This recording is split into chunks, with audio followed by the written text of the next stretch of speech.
नमस्कार मित्रों। आज सीधू ने सच में हमारे साथ बहुत अरसे के बाद में बिहारी बाबू धनंजय कुमार मुंबई से जुड़े हैं। बिहार की बारी आई है।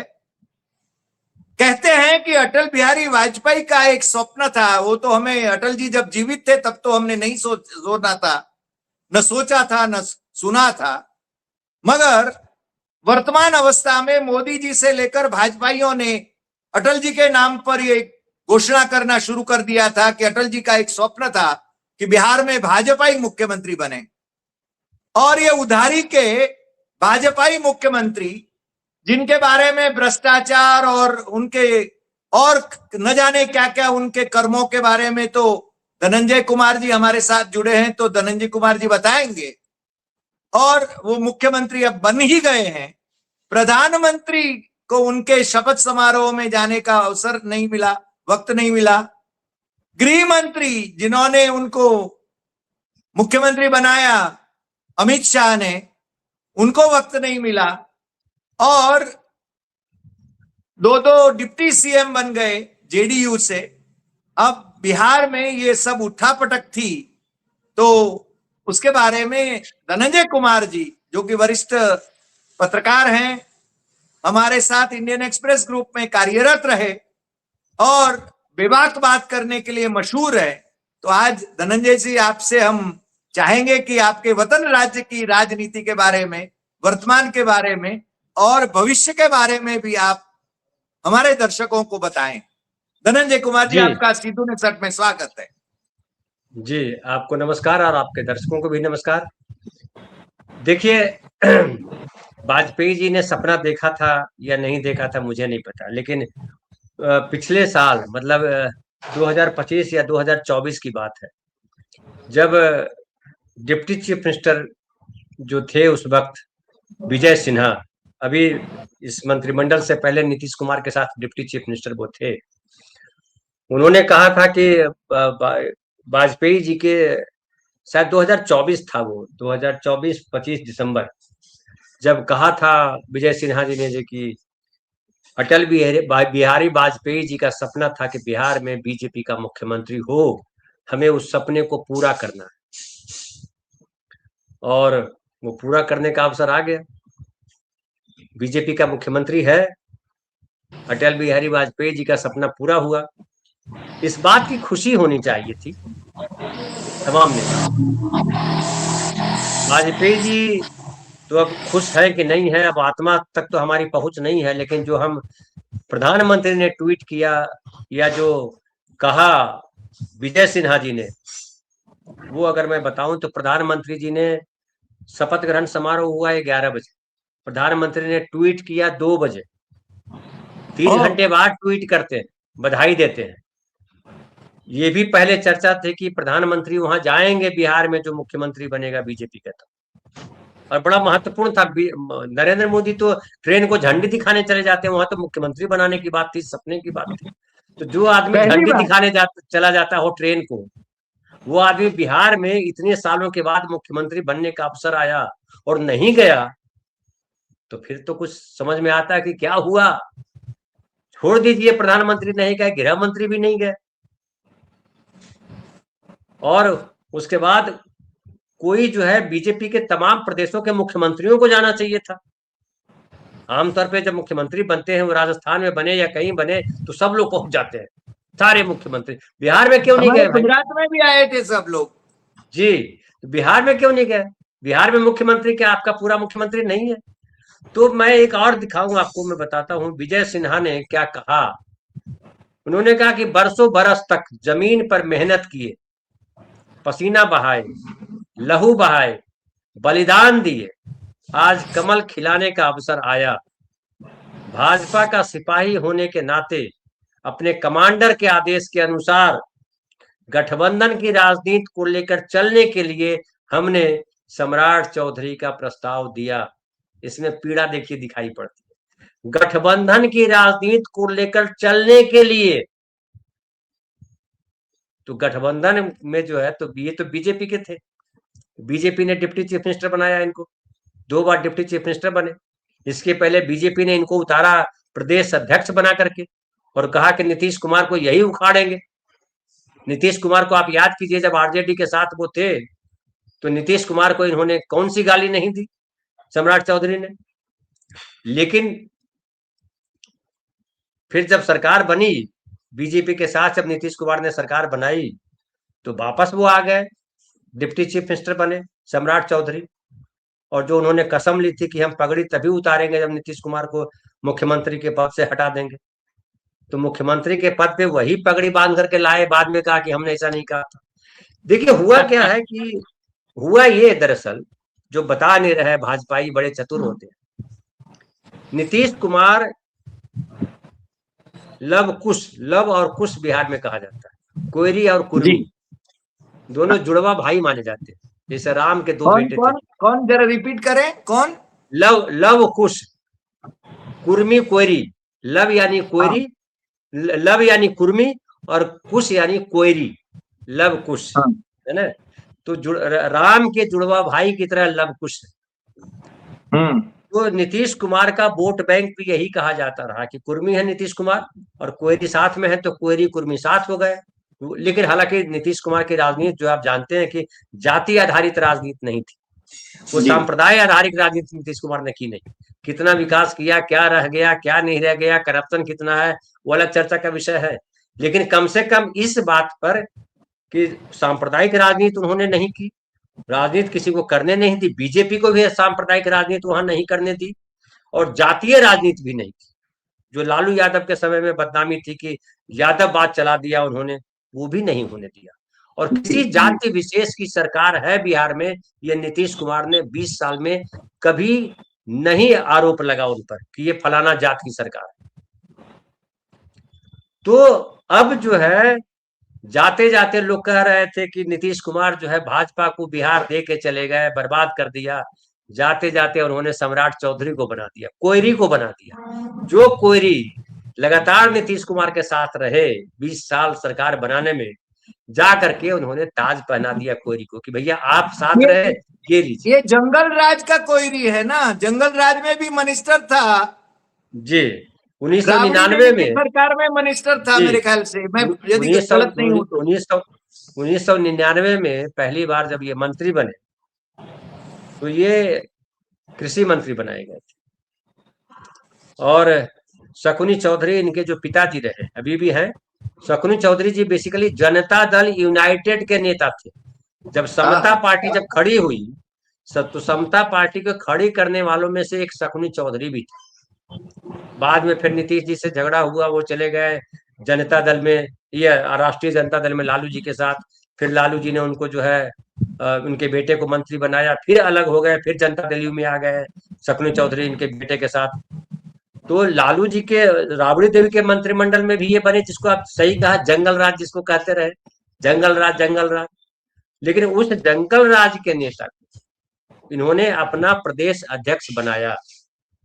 2017 में एंट्री हुई है इनकी बीजेपी में। 2017 में इनको लाया गया, पार्टी में अध्यक्ष बनाया गया। और अध्यक्ष इसलिए बनाया गया कि नीतीश कुमार के वोट बैंक को ये तोड़ देंगे, नीतीश कुमार कमजोर हो जाएंगे। हालांकि नीतीश कुमार को कहीं कमजोर नहीं कर पाए। 2020 में नीतीश कुमार कमजोर तब हुए जब चिराग पासवान ने उनके खिलाफ 134 सीटों पर, उनके जहां जहां जनता दल के लोग खड़े थे वहां अपने कैंडिडेट उतार दिए। नतीजा हुआ 43, मोदी के कहने पर एग्जैक्टली। तो उसके बाद जो है फिर ये जब नीतीश के साथ आए सरकार में बीजेपी के लोग, तो फिर ये डिप्टी चीफ मिनिस्टर बनाए गए। तो अब नीतीश ने उनको चीफ मिनिस्टर बना दिया। इस बात का बड़ा अफसोस है जो कोर वोटर है बीजेपी के। कोर वोटर बीजेपी के कौन है? कोर वोटर बिहार में बीजेपी के, हालांकि देश में है, वो एक बनिया है और दूसरे सवर्ण, ब्राह्मण, भूमिहार और राजपूत और कायस्थ। तो कायस्थ को तो इन्होंने जनरल ये अध्यक्ष बना दिया, ऑल इंडिया अध्यक्ष बना दिया, अखिल भारतीय अध्यक्ष बना दिया कायस्थ, नितिन नवीन को। लेकिन ब्राह्मण, राजपूत, भूमिहार, ये जो 3 जात के लोग जो बीजेपी के साथ खड़े रहे, आज भी आधी से ज्यादा विधायक बीजेपी के सवर्ण हैं। उनको क्या दिया इन्होंने? जो ये हैं पिछड़े में जो आते हैं, बनिया कैटेगरी, जो बनिया है जात, उनको क्या दिया इन्होंने? मुख्यमंत्री बनाने की बात आई तो सम्राट चौधरी को मुख्यमंत्री बना दिया। लेकिन दरअसल हुआ ये कि नीतीश कुमार सम्राट चौधरी को बनाना चाहते थे, वो किसी सवर्ण को नहीं देना चाहते थे सत्ता। ये भी अच्छा। कि जो बाकी जो दूसरे छोटे छोटे दल है, वो चाहे मांझी का दल हो, कुशवाहा का दल हो, या चिराग पासवान भी सहमत नहीं हुए होंगे किसी दूसरे को मुख्यमंत्री बनाने पर। अगर खाली नीतीश कुमार अगर कहते कि नहीं, हम इनको नहीं मुख्यमंत्री के तौर पर एक्सेप्ट करेंगे, तो नीतीश की पार्टी तोड़ देते और बहुमत स्थापित कर देते। लेकिन अगर चिराग पासवान भी नहीं है, अगर मांझी भी नहीं है, अगर कुशवाहा भी नहीं है, नीतीश भी नहीं है, तो फिर कैसे सरकार बनेगी? फिर तो सरकार उधर बन जाएगी, अड़ेंगे तो इसलिए बीजेपी ने मजबूरी में, जिसे कहते हैं ना हमारे देश में लोग, हालांकि हम नहीं मानते, मजबूरी का नाम महात्मा गांधी कहते हैं। हालांकि बड़ी अच्छी किताब लिखी है उन्होंने, आप जानते होंगे पुरुषोत्तम अग्रवाल जी को, मजबूती का नाम महात्मा गांधी। यहाँ कहीं होगी किताब, मजबूती का नाम महात्मा गांधी। देखिए है भी, ये है भी किताब मेरे पास, देखिए, मजबूती का नाम महात्मा गांधी। वाह। तो अब क्या करे बीजेपी फंस गई, नीतीश से सत्ता भी लेना है। लेकिन अब जो सम्राट चौधरी हैं, आप सबको पता है कि सम्राट चौधरी की पढ़ाई लिखाई पे सवाल है, सम्राट चौधरी के क्रियाकलाप पे सवाल है, सम्राट चौधरी के अतीत पर सवाल है, और सम्राट चौधरी दल बदलते बदलते आए हैं। अब खाली कांग्रेस में नहीं गए हैं, बाकी तीनों पार्टी में रहे ये। फिर सम्राट चौधरी के साथ ये भी है कि क्या बिहार में जातीय समीकरण जो है उसको साध पाएंगे? नीतीश कुमार 20 साल मुख्यमंत्री रहे, उसमें उनका सबसे बड़ा जो गणित था, या कहिए सबसे बड़ा जो रणनीति उनकी थी, वो थी जातियों के बीच समन्वय। जैसे अभी भी समझिए, जो देखिए नीतीश कुमार का ये गणित है, समीकरण है कि मुख्यमंत्री बनवा दिया उन्होंने कोयरी को, तो कुर्मी कोयरी जो साथ थे उन्होंने कहा कि लो भैया, अब हमारे छोटे भाई को जो है ताज हम दे देते हैं, कोयरी को ताज दे दिया। तो अब कोयरी सारे खुश कि नीतीश जी ही बनवाए। उसके बाद उन्होंने क्या किया कि भूमिहार को डिप्टी चीफ मिनिस्टर बनाया। उनके जेडीयू से 2 डिप्टी सीएम बने। हाँ, तो भूमिहार है विजय चौधरी, तो विजय चौधरी को डिप्टी सीएम बनाया। और एक है विजेंद्र यादव, जो यादव है, उनको डिप्टी सीएम बनाया।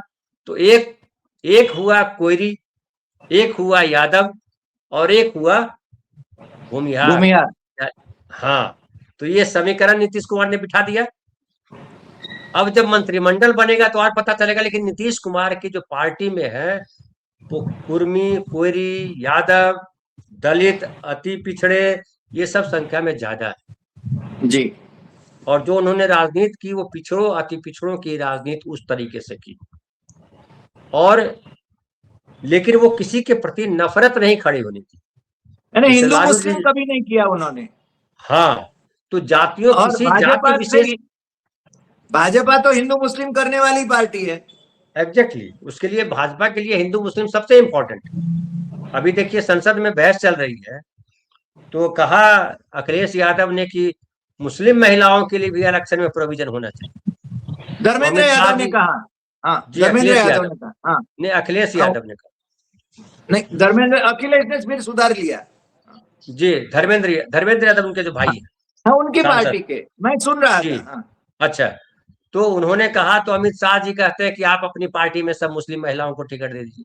ये कोई जवाब है? आप महिला आरक्षण ला रहे हो तो काय को ला रहे हो? अपनी पार्टी में सारी महिलाओं को दे दो टिकट, आप अपनी सीट पे भी महिला को लड़ा दो, प्रधानमंत्री नरेंद्र मोदी को उतारो, किसी महिला को प्रधानमंत्री बना दो। इससे बड़ी बात क्या होगी? इससे ज्यादा महिला आरक्षण क्या होगा कि अमित शाह जी, नरेंद्र मोदी जी, राजनाथ सिंह जी इस्तीफा दे दिए और 3 महिलाओं को बना दिया। निर्मला सीतारमन को बना दीजिए प्रधानमंत्री। निर्मला सीतारमन किससे ज्यादा होशियार है क्या? तो ज्यादा पढ़ी लिखी है, जेएनयू में पढ़ी लिखी है निर्मला सीतारमन, उनको बना दीजिए प्रधानमंत्री। स्मृति ईरानी जी को बना दीजिए गृह मंत्री, स्मृति ईरानी जी को गृह मंत्री बना दीजिए, और वो जो कंगना रनौत है उसको बना दीजिए रक्षा मंत्री। कर दीजिए ना, रक्षा मंत्री बना दीजिए कंगना रनौत को, महिला सशक्तिकरण से ज्यादा क्या हो। तो ये खाली गप करते हैं। बहरहाल बिहार में इनका गप नहीं चला, बिहार में नीतीश कुमार नहीं रह करके भी नीतीश कुमार है। और खास करके जो मैं बताऊं, जो विजेंद्र यादव है, विजेंद्र यादव वो शख्सियत है जो पिछले नीतीश कुमार से उम्र में बड़े हैं, वो 78 साल के। अच्छा। और ये समाजवादी व्यक्ति हैं, उसी समय से 90 में पहली बार विधायक बने थे, और तब लालू जी के साथ भी रहे, फिर बाद में नीतीश जी के साथ आए, और लगातार नीतीश जी के साथ है, लगातार मंत्री रहे ये। पिछली बार भी जब 2024 के पहले जब आए थे, शायद बीजेपी में वापस आए थे, आरजेडी से बीजेपी के साथ जुड़े थे, सरकार बनाई थी, तो उसमें विजेंद्र यादव नहीं बनना चाहते थे मंत्री। बोला अब छुट्टी दे दीजिए, अब उम्र हो गई है, हम आराम करना चाहते हैं। नीतीश कुमार ने कहा आपको मंत्री बनना है, जब तक मैं हूं तब तक आप मंत्री बने रहो। और जब राज्यसभा के लिए फॉर्म भर रहे थे नीतीश कुमार, तो विजेंद्र यादव थे जिन्होंने कहा कि ये गलत हो रहा है, नीतीश कुमार से गलत करवाया जा रहा है। तो विजेंद्र यादव को इसलिए वहां खड़ा किया गया है कि वो समझिए नीतीश कुमार ही हैं, जनता दल यू के रखवाली अब करने वाले विजेंद्र यादव, वो चीजों को लीड करेंगे। और कास्ट समीकरण के तहत मैंने आपको बता ही दिया। तो बिहार में बेसिकली जो सरकार बनी है उससे बीजेपी के लोग ही निराश हैं, जो संघ के लोग हैं, जिनकी पीढ़ियां संघ में थी, उनके बाप भी थे, उनके भाई भी थे, वो खुद भी थे, लेकिन हाथ क्या आया, पहला मुख्यमंत्री जो है वो नहीं बन पाया संघी या भाजपाई, वो भाड़े पे लेकर के आए। जिसे आप याद कीजिए असम, वो हर असम याद, जगह पर वही है, हर जगह पर वही है। नहीं हर जगह पर नहीं है, आसाम में वही है, मणिपुर मध्य में भी प्रदेश में वही था, त्रिपुरा नहीं में मध्य वही प्रदेश है। में, नहीं मध्य प्रदेश में समझिए पुराने संघी हैं, हाँ, नहीं, राजस्थान में, अरुणाचल प्रदेश में वही है। जी जहां जहां गठबंधन है लगभग वही। हाँ। तो ये इनकी स्थिति है। लेकिन इनका क्राइटेरिया क्या है कि मुख्यमंत्री किसको पसंद करते हैं या नेता किसको बनाते हैं। तो अमित शाह जी की पसंद होते थे कि हर आदमी अपनी पसंद का आदमी चुनता है। समझिए आपको अधिकार दिया जाए हरि भाई देसाई जी को कि आप अपने हिसाब से मंत्रिमंडल बनाएं, तो आप मंत्रिमंडल बनाएंगे वो ऐसे व्यक्ति को बनाएंगे जिसका बैकग्राउंड देखेंगे कि इसने समाज में क्या काम किया है, इसने पढ़ाई क्या की है, ये बोलता कैसे है, ये बड़ा इंपॉर्टेंट हो जाएगा, इसके पास दृष्टि क्या है, ये आपके पास लिए इंपॉर्टेंट। लेकिन एक लफंगा आदमी अगर बनाए, अनपढ़ आदमी हो, नहीं पढ़ा लिखा हो, तो क्या करेगा वो अपने से कम पढ़ा लिखा आदमी चुनेगा। अगर वो 7वीं पास है तो सोचेगा 5वीं पास को ढूंढ करके लाओ। तो आप जैसे व्यक्ति होते हैं वैसे व्यक्तियों को चुनते हैं। हेमंता विश्व नहीं, शर्मा हमारे ने जिस तरह, गुजरात में धनंजय जी, हमारे गुजरात में तो 12वीं पास ही भरे पड़े हैं मंत्री परिषद में, मुख्यमंत्री हो या और मंत्री हो। हमारा डिप्टी सीएम तो 8वीं पास है, गृह मंत्री है। हालांकि उनको करना क्या है, आईएएस और आईपीएस सरकार चलाते हैं और दिल्ली से आदेश आते हैं, सरकार चलाते हैं। नहीं देखिए, लेकिन सर अगर आईएएस आईपीएस ही सरकार चलाते तो फिर सरकार चुनने की कवायद क्यों करते हैं। सरकार वही तो चुनने है। का मतलब होता है कि आम आदमी का रिप्रेजेंटेटिव है वो, आम आदमी की, गरीब आदमी के परेशानियों को समझता है वो। आईएएस आईपीएस नहीं समझ सकता, उसको समझने की जरूरत नहीं, उसको प्रशासन अरे चलाना। साहब, आपको मालूम है, आप तो मिले हैं वसंत दादा पाटिल से, 8वीं पास थे मगर दीर्घद्रष्टा थे। कामराज स्कूल ड्रॉप आउट थे मगर दीर्घद्रष्टा मुख्यमंत्री थे। ये जो मिड डे मील है तो कामराज जी का शुरू किया हुआ है। जी। तो कहने का मतलब यह है कि आपकी नीयत जैसी होगी वैसी ही पार्टी होगी, वैसे ही आपकी पार्टी के नेता होंगे, और वैसे ही शासन में, प्रशासन में, हर जगह लोग खड़े होंगे। जी। तो कुल मिलाकर के बिहार में सरकार बनाने के बावजूद बीजेपी के हाथ कुछ आया नहीं है। ये जरूर है कि हमारा मुख्य बीजेपी का मुख्यमंत्री बन गया, लेकिन उसके कोर वोटर दुखी हैं, नाराज हैं, अभी कुछ बोल भले नहीं रहे हैं। चूंकि अब क्या बोले, मियाँ जी गिरे तो टांग तो ऊपर है, तो टांग ऊपर बता रहे हैं कि हमने नीतीश को फाइनली हटा, अभी उनका क्या है, फाइनली नीतीश को हटा दिया। लेकिन मैं आपके दर्शकों को बताना चाहता हूं कि नीतीश अभी नहीं हटे हैं, नीतीश को हटने में अभी वक्त है। ये बीजेपी का एक छत्र राज्य जो है बिहार में नहीं हुआ है, इसमें अभी संदेह है कि आगे आने वाले चुनाव में भी बीजेपी का एक छत्र राज्य। देखिए एक और आपको बता दूं, जी नीतीश कुमार ने जिस तरह की राजनीति की उसमें बीजेपी को बड़ा फायदा हुआ। बीजेपी 20 साल सत्ता में है, 20 साल से, और इसी आधार पे वो सोच रही है कि हम दिल्ली पहुंच जाएंगे, हमारा अपना मुख्यमंत्री बना लेंगे। लेकिन बिहार का नेचर वो नेचर नहीं है जो मध्य प्रदेश या उत्तर प्रदेश या गुजरात का नेचर है। जी वहां पिछड़ा उभार बड़ी जबरदस्त तरीके से हुआ है। जी बैकवर्ड क्लास और दलितों का उभार है वहां सवर्णों का दबदबा जो है कम हुआ है।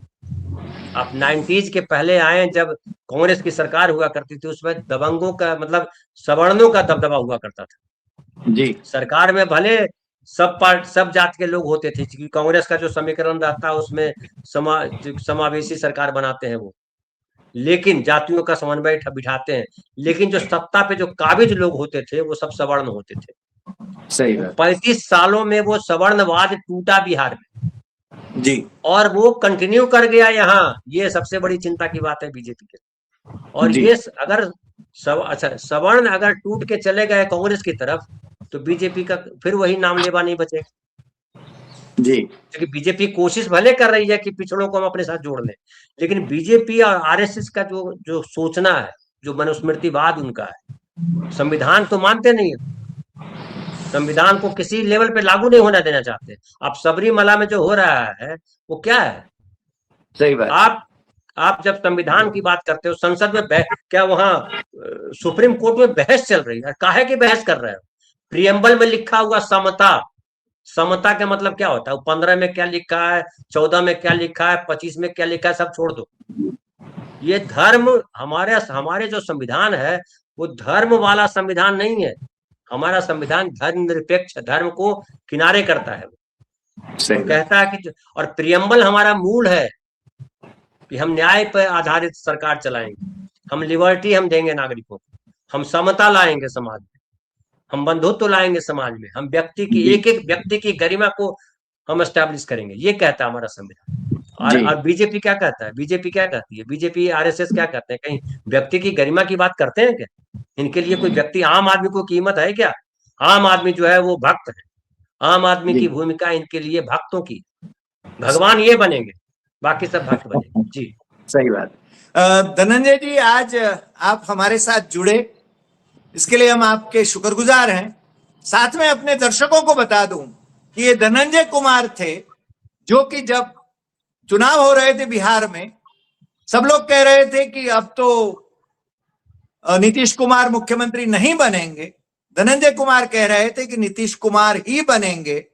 ये हमारे चैनल पर आपने बार बार यही बात कही थी और आज भी कह रहे हैं कि नीतीश कुमार को बिहार की राजनीति से दूर करना मुश्किल है और भाजपा का मुख्यमंत्री भले ही बना हो, दल बदलू मुख्यमंत्री भले ही बना हो, मगर भाजपा वाले खुश नहीं है, संघ वाले खुश नहीं है।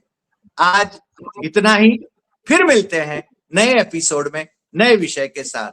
नमस्कार।